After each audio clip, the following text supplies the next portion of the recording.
Eu quero meditar com os irmãos num texto e depois eu dou alguns avisos importantes. O texto é Marcos capítulo 5, você pode abrir a sua Bíblia.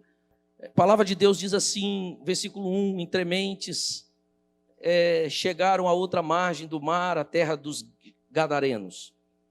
Ao desembarcar, logo veio dos sepulcros ao seu encontro um homem possesso de espírito imundo, o qual vivia nos sepulcros e nem mesmo com cadeias alguém podia prendê-lo, porque tendo sido muitas vezes preso com grilhões e cadeias, e as cadeias foram quebradas por ele, e os grilhões despedaçados, e ninguém podia subjugá-lo. Andava sempre de noite e de dia, clamando por entre os sepulcros e pelos montes, ferindo-se com pedras. Quando de longe viu Jesus, correu e o adorou, exclamando em alta voz, disse: que tenho eu contigo, Jesus, Filho do Deus Altíssimo? Conjuro-te por Deus que não me atormentes. Porque Jesus lhe dissera: espírito imundo, sai desse homem. E perguntou-lhe: qual é o teu nome? Respondeu-lhe: Legião é o meu nome, porque somos muitos. E rogou-lhes encarecidamente que o mandasse para fora do país. Ora, pastava ali pelo monte uma grande manada de porcos, e os espíritos imundos rogaram a Jesus, dizendo: manda-nos para os porcos, para que entremos neles.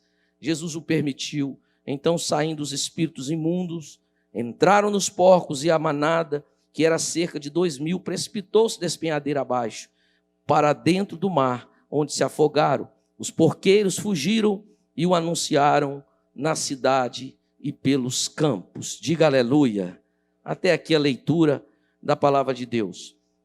Nós podemos perceber 3 poderes nesse texto. O primeiro é o poder da sociedade.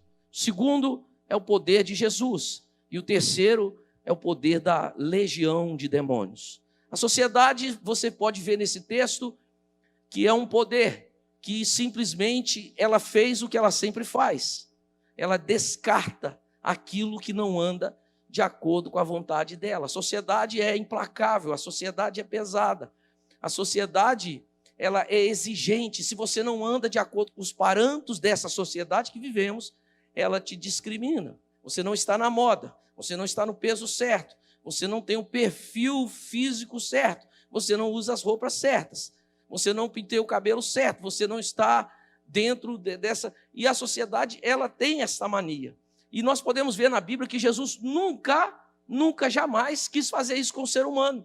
Ele sempre permitiu que você se expressasse dentro da sua própria natureza, do seu jeito, da sua diversidade. É a sociedade que é assim. Por exemplo, a sociedade discrimina muito mais antes do que hoje a igreja.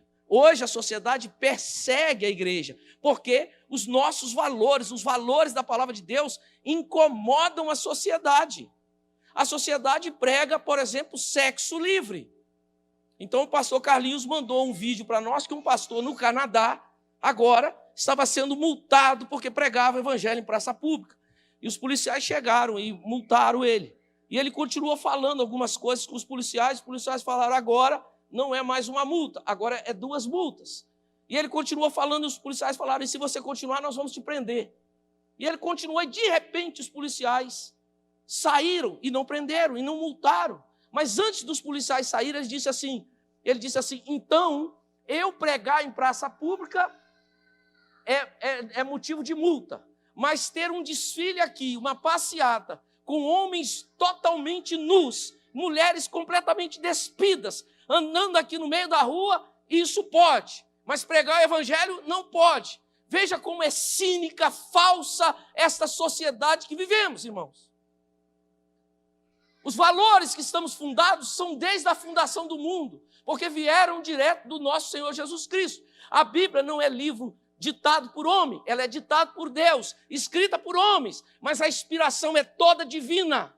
Nenhuma parte da Bíblia é de vontade humana, diz a palavra de Deus, mas toda ela é inspirada. E toda a sociedade que tem calçado os seus valores na Bíblia, como Israel, por exemplo, tem subsistido a todo tipo de perseguição e luta. Não existe uma nação no mundo que tenha passado por mais catástrofes e destruições que Israel e esteja aí no cenário. Aonde estão os filisteus? Aonde estão os cananeus? Aonde estão os heveus, os jebuseus e tantas outras culturas que já existiram, mas que nunca valorizaram a Bíblia Sagrada?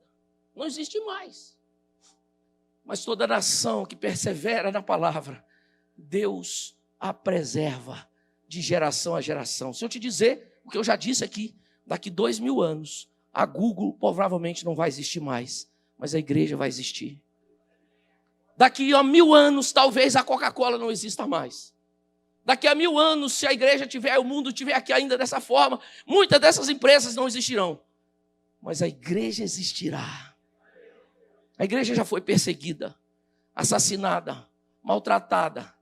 Mataram os crentes, jogaram para os leões da Líbia comerem, enrolavam eles em couro de animal para ser pisoteado por bois, mastigados vivos por leões, jogados nas arenas de Roma. A igreja já foi perseguida por Hitler no Holocausto, mais de 6 milhões de judeus. A igreja já passou por tudo que você pensar e ela estaria até hoje. Estamos aqui, diga aleluia. Até hoje, e vamos continuar. A sociedade é falsa. Para a sociedade você só presta se você estiver dentro do escopo ditado por elas, por ela. A sociedade jaz num maligno, você nunca vai ver um jornal nacional, nenhum jornal, dificilmente falando bem da igreja. Quando começa a falar bem, você pode saber que tem alguma coisa ali. Mas nos meus 53 anos de vida, eu nunca vi. E olha que eu estudo, reparo e observo, e já não é de hoje. Não é de hoje que eu assisto, vejo uma cena ou outra na novela, com aquela novela Império, na Rede Globo, passou na Rede Globo, uma novela, eu anotei isso aqui, mas nem sei aonde. Ela passa a cena de 2 homens se beijando na boca. A Inglaterra há muito tempo, a América, achei, há muito tempo, já vem disseminando tudo que é a Bíblia. A sociedade é um poder. E o que ela fez com esse homem? Ela faz o mais fácil. Ela pega e joga na sarjeta. Entende? E de escanteio aqueles que não a servem. Então, irmãos, a igreja é um espinho na garganta dessa sociedade. A Bíblia diz isso. A Bíblia diz que esse mundo não se torna, você que está na internet, escute bem, a Bíblia diz que nós somos a coluna da verdade, não nós, mas a igreja visível, sem placa de denominação, os fiéis verdadeiros, os que são marcados pelo sangue de Jesus, os que são habitação, que são templos do Espírito Santo, essa igreja, sem placa denominacional, de pessoas diversas, de todo tipo, essa igreja, ela é a coluna da verdade. A Bíblia diz que se essa igreja for tirada da terra, essa terra vai virar um nível de podridão jamais visto na humanidade. Essa terra não se deteriora completamente, porque a igreja do Senhor está aqui, orando e clamando e buscando a face de Deus. A sociedade pega e rejeita esse homem. Rejeita. Esse é o primeiro poder, o poder que rejeita. Ou você anda do meu jeito ou você não serve para mim. O segundo poder que vemos nesse texto é o poder de Satanás, essa legião. E deixa eu te mostrar uma coisa que talvez você não saiba. Versículo de número 7. Quando o demoniado vê Jesus, ele fala com ele: o que eu tenho contigo? E ele revela quem Jesus é. Ele diz: Jesus, Yeshua, Filho do Deus Altíssimo, não me atormentes, porque Jesus lhe dissera: espírito imundo, sai deste homem. Esse texto aqui, quando Jesus diz para ele: espírito imundo, sai deste homem, o demônio não sai. E esse texto nos mostra, no grego, no original, que Jesus falou muitas vezes: sai dele, sai dele, sai dele. E ele não saiu. Jesus fica assim com aquilo ali e diz: como é seu nome? Ele diz: nós somos legião, é o nosso nome. Porque nós somos por média de 6.000 demônios, nenhum homem. E o interessante é que esse versículo, quando você vai no original, ele traz esse entendimento de que a nossa vida, muitas vezes, a gente manda um espírito embora, repreende uma situação e ela parece que não muda. Muitas vezes não muda mesmo, porque ele não vai embora da primeira vez. Esse texto nos mostra que há uma guerra, uma batalha espiritual É aqui nesse momento onde Jesus diz, sai dele. Aí Jesus para e fala como se Jesus insistisse, sai, eu estou mandando você sair, vai embora, sai. E assim, incansavelmente. Em um momento Jesus para e fala, peraí, como é seu nome? E ele diz, meu nome é Legião. Ele diz, pois é, nós somos muitos, nós somos aqui milhares. Ele disse, é você. Mas não tem jeito não, pode ser quem for, você vai sair.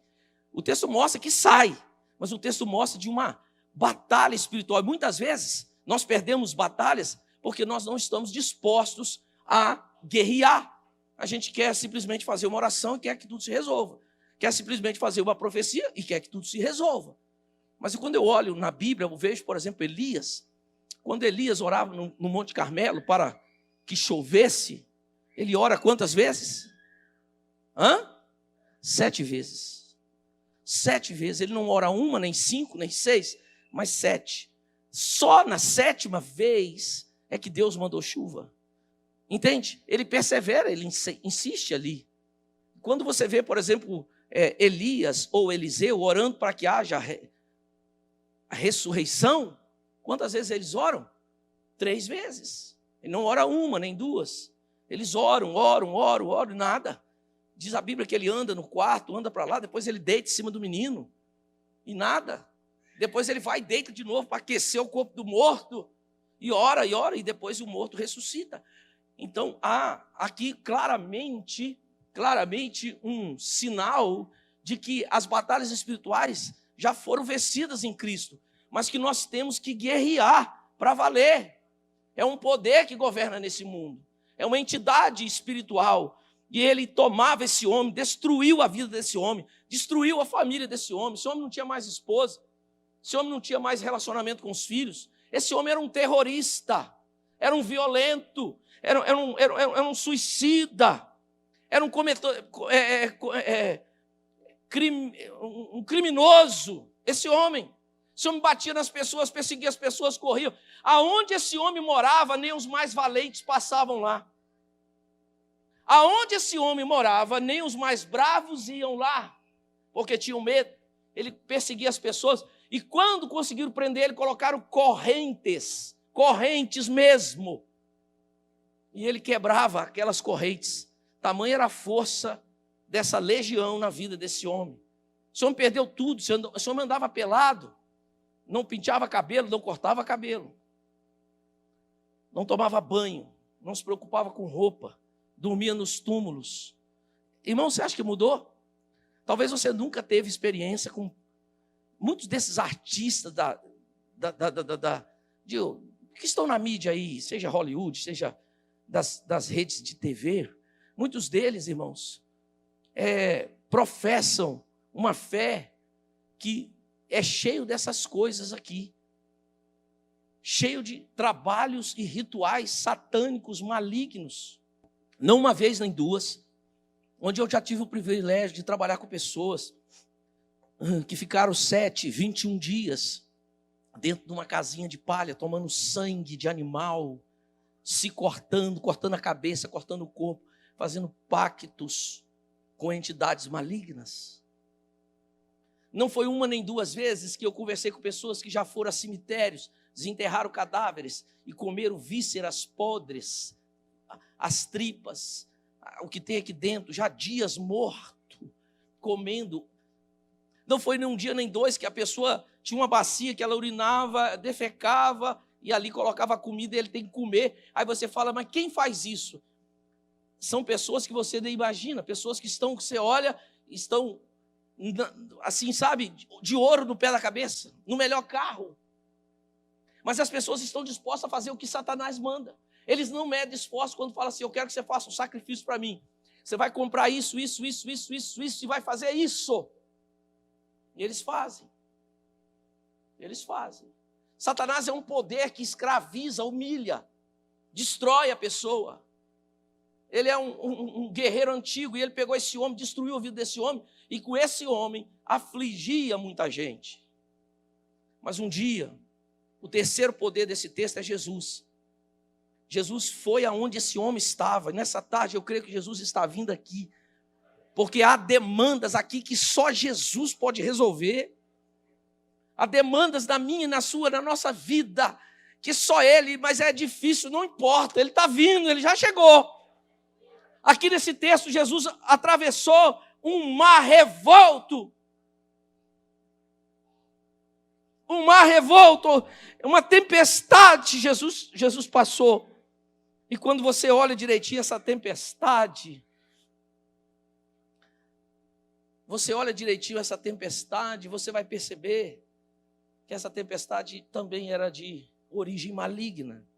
Quando você vai lá em Israel, você anda no Mar da Galileia, é um mar de água doce, e a gente anda de barco, para lá no meio, o barco para lá no meio, e aí a gente faz um culto, canta louvores, ora, e dança, celebra, é muito legal.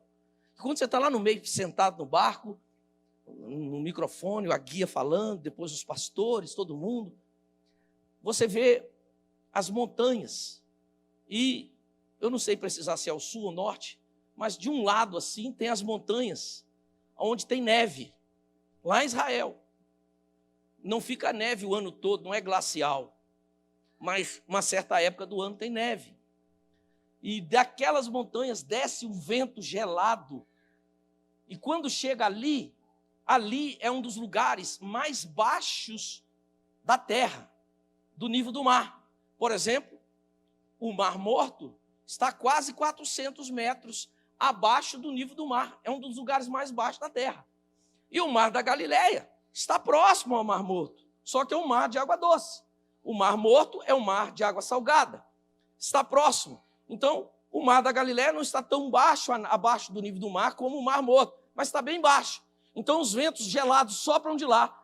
Quando eles chegam, eles encontram os ares quentes, aquilo ganha força, aquilo entra no Lago da Galileia e provoca tempestades, ondas altas. As ondas sobem. Essa é a explicação que eles dão lá. Quando você chega, os arqueólogos, os guias explicam. Isso é um fenômeno comum. Inclusive eu já tive o privilégio de ver uma tempestade lá. Não de ondas tão grandes. Mas pense comigo, é como se fosse a Lagoa Juara. É Juara aqui, essa aqui? Juara. Jaconé, a gente chamava Jaconé. A lagoa que nós temos aqui vai até Manguinho, Serra, essa lagoa imensa de água doce. Pense numa lagoa dessa. Eu já tive o privilégio de ver ondas bem grandes, de frente, parar e ficar vendo, bem agitado. E eles dão essa explicação, vento sopra de lá, vento gelado, pega o vento quente e tal. Mas quando você vem para a Bíblia e que você examina esse texto, a minúcia original, você vai entender pela raiz das palavras que é, sem sombra de dúvida, uma tempestade maligna que se levantou do nada. A vida da gente é assim. Está tudo bem, de repente se levanta uma tempestade. Fala, meu Deus, o que é isso? De onde veio isso? Mas isso está na Bíblia. A Bíblia diz que Jesus enfrenta aquilo ali no peito. Enfrenta aquela tempestade, rompe aquela tempestade e chega aonde o gadareno está, naquela região que ninguém, não era nem... Irmãos, esse homem estava numa região que não era nem região de Israel. Era terra estrangeira. É como se daquele lado ali morasse outro país. É lá que ele foi. A região de Gadara tinha várias cidadezinhas. Cada cidade tinha um rei, um governo. Eram cidades-estados. E numa daquelas ali, esse homem estava em algum lugar daquele ali. Em lugares ermos. E Jesus foi lá. Quando eu leio isso aqui, o Espírito Santo falando comigo, eu falei, Senhor, e eu preciso mesmo que o Senhor venha ao meu encontro. Esse homem não chamou. Esse homem não chamou. Esse homem, eu acredito o homem em consciência, porque esse homem conversa com Jesus, mas quem conversa na boca desse homem é o demônio. Foi o demônio que olhou para ele e falou, eu conheço você, eu sei quem você é, como se ele dissesse, eu lembro de você da eternidade passada, quando eu fui criado, demônio falando. Eu penso, quando eu fui criado, você já existia. Talvez ele possa ter dito, eu vi você sentado no trono. Eu sei quem você é. Você é o filho legítimo, unigênito do Deus Altíssimo. O Filho do Deus Altíssimo, aquele demônio diz, por boca daquele homem. No mundo espiritual ele conhecia. E Jesus falou, cala a boca, eu já mandei você sair, sai. E ele resiste. Mas Jesus é mais persistente, irmãos. E nessa tarde Jesus está aqui para nos dar a vitória. Porque Jesus falou assim, aonde estiver 2 ou 3 reunidos em meu nome, eu vou estar lá. Olha como? É como? Só Jesus é onipresente. Ele está em todo lugar ao mesmo tempo. Só Jesus é onisciente. Ele sabe o que você está pensando, essa irmã do seu lado, sua esposa, esse irmão, ao mesmo tempo. Que mente é essa? Não quero imaginar, senão você pira, você fica doido, você vai para dar o botelho, porque está além da nossa compreensão. Ele é onisciente, onipresente, ele é o único, onipotente, pode tudo, qualquer coisa. Então o Satanás resiste ali, aqueles demônios, a legião resiste, mas Jesus diz assim, você resiste e eu persevero aqui. E Jesus não sai, Jesus insiste, Jesus para aquele confronto, questiona o demônio fala para ele, e ele segue ali falando e diz, sai e não volte nunca mais. A Bíblia diz assim, resisti ao diabo e ele fugirá de vós. O que é resistir? Resistir é eu parar ali naquela escadinha ali e ficar aqui na escada e dizer, aqui você não passa. Não, eu quero passar, aqui você não passa. E se ele vier, eu ponho o pé no peito dele. Se ele vier, eu dou um soco de cima para baixo. Se ele vier, eu sou mais forte, eu tenho autoridade. Suponhamos que é uma polícia. Aqui você não passa. Ou outra coisa, ele fala assim, agora você vai sair daqui. Sai daqui. Sai daqui. Ele, sai daqui agora. Vai embora. Sai agora e você vai. Sai. Já fez isso com o cachorro? O cachorro vai e entra na sala. Você fala, cachorro, para fora. Ele olha para você e abana o rabo e bota a carinha assim, olha. Você diz, para fora. E ele não vai. Aí você vai falar, eu estou mandando você sair, sai agora. Aí ele sai. É isso que Jesus fez aqui. É isso que Jesus vai fazer. Jesus disse assim, onde estiver 2 ou 3 reunidos em meu nome, eu estou. É o que Jesus falou. Agora imagine, irmãos, esse homem não chamou Jesus. Esse homem não clamou por Jesus. Jesus viu o sofrimento dele. Jesus viu a família dele abandonada. Imagina esse homem restaurado. Quando acaba esse encontro, esse homem se restaura. Esse homem fala, deixa eu ir com o Senhor. Eu quero ir com o Senhor, viver com o Senhor. Eu quero andar com o Senhor. A partir de hoje, eu só vi o meu estado como eu era. Olha aqui. Jesus falou, não vai para casa. Toma banho. Veste roupa, pinteia o cabelo, passa o perfume. E volta para sua família. Vai cuidar da sua esposa. Vai cuidar dos seus filhos. E esse homem está bom, Senhor. E esse homem volta. Imagine, irmãos. Imagine. Quando a mulher está lá lavando assim, os meninos brincando no terreiro, de repente olha lá embaixo assim, e o menino olha e fala assim, parece o pai. O outro olha e fala assim, é mesmo, mas não é não. Não parece o jeito, olha lá, o jeito de andar é ele. Meu Deus, é o pai, corre! Porque quando ele chegava lá e quebrava tudo, ele batia nas mulheres, batia nos meninos, espancava, quebrava os móveis, endemoniado. Mas agora chega um homem e fala, ei, sou eu, todo mundo preso dentro de casa, imagina. Fecha tudo que ele chegou e tem que chamar a polícia, liga para a polícia. E ele bate, não, amor, sou eu. Aí todo mundo chama a polícia, ele fala, não, eu mudei. Eu encontrei Jesus ali.